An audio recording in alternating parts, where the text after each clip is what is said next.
Today I'm going to be sorting out my bathroom. It was one of the first rooms that I painted in my house, and I did it without a mist coat.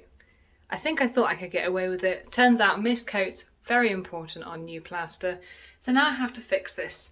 So I'm going to go ahead and scrape this paint off the wall, re-mist coat the plaster, which I should have done the first time, and then add my paint on top. Let's go. I wanted to give you a really good look at what I'm working with.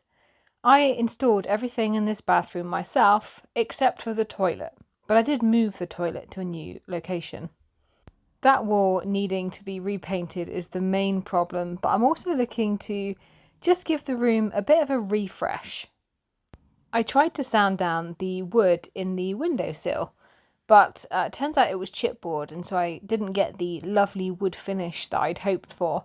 So I painted it black so that it could sort of blend in with some of the decor, but I don't like it at all. I really don't like it. I think it looks daft.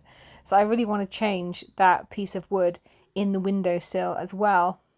And maybe just some other minor upgrades. Here's all my materials. I've decided to use some new plaster paint. Quite often I use emulsion that's been watered down. I've not used this type before, so I'm really excited to give that a go. I've also got this smart surface paint that I'm going to use on the skirting boards. This is the top coat, this pure brilliant white easy clean bathroom paint, of course a dust sheet, some sanding pads for the parts that might not come off when scraping, and also some easy to use plaster for some of the bigger holes that I've got in the walls. That's what we've got.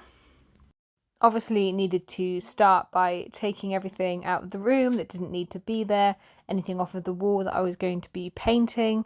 This is my toilet roll holder, which is stuck on with like a double-sided sticky back plastic. It's stuck on there so well that I ended up needing to get the head of a screw and kind of prise it off with a little lever. And of course it just took the paint off because the paint is not properly adhered to the plaster. So no surprise there then. Got straight to work scraping off this old paint with a sharp blade. It came off super easy, which just goes to show just how badly this wall was painted. This wall was fresh plaster, so this is the one that I'm needing to replace the paint.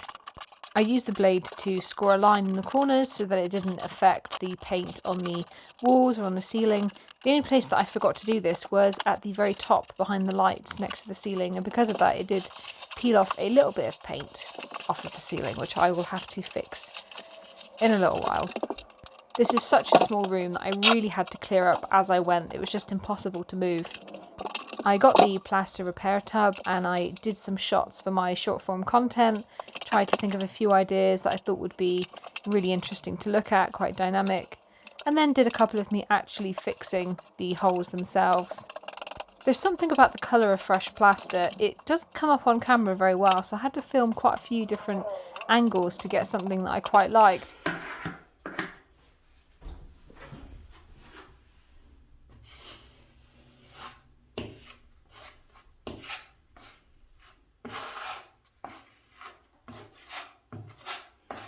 Don't mind me leaving it a little bit proud so that I can just sand down the edges.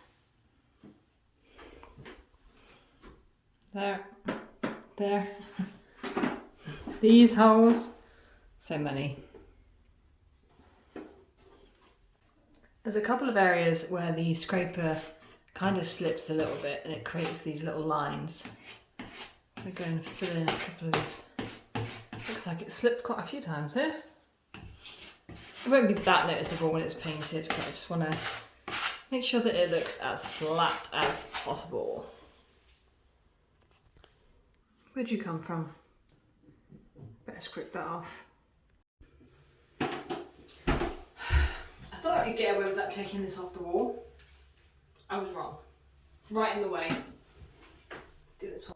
Part of the reason that I didn't want to take this off the wall is because I recall it being a real pain to put up. It was actually fairly straightforward to take down, so I guess the hard work is ahead of me rather than behind me.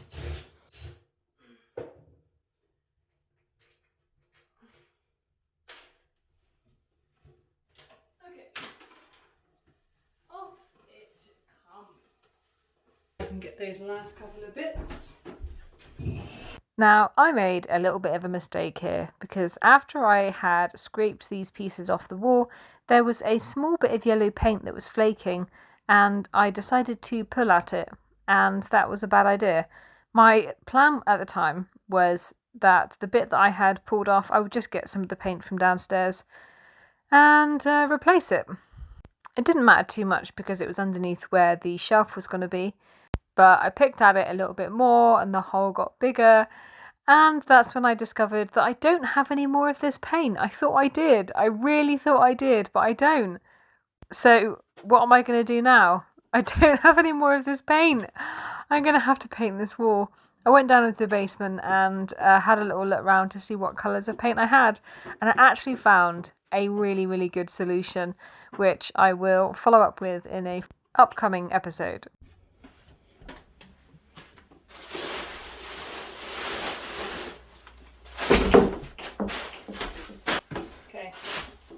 Fully ready for any circumstance. This is a little bit Dexter, this.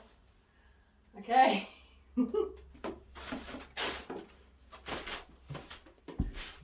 This was the couple of areas where I managed to chip some of the paint. Now the ceiling does actually have a mist coat, so it's weird that these bits of paint flaked off. Anyway, I sanded the edges of these bits and that made it flat, and so I was able just to go and paint with the paint. I'm actually going to do the entire room with the white so it'll blend in. Just wanted to get that first layer on.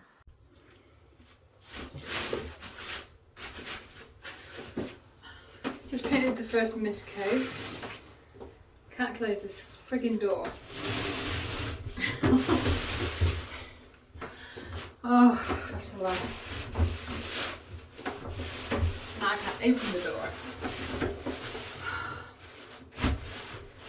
Really? Okay.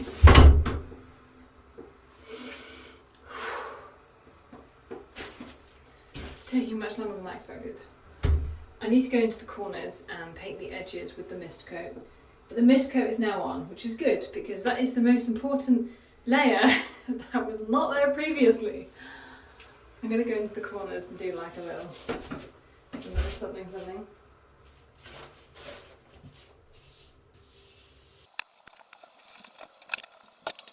This room is so hard to work in because it's so small, even harder to film in.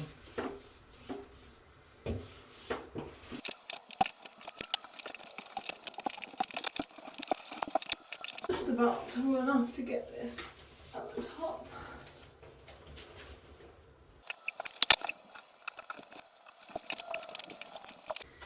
It's going done.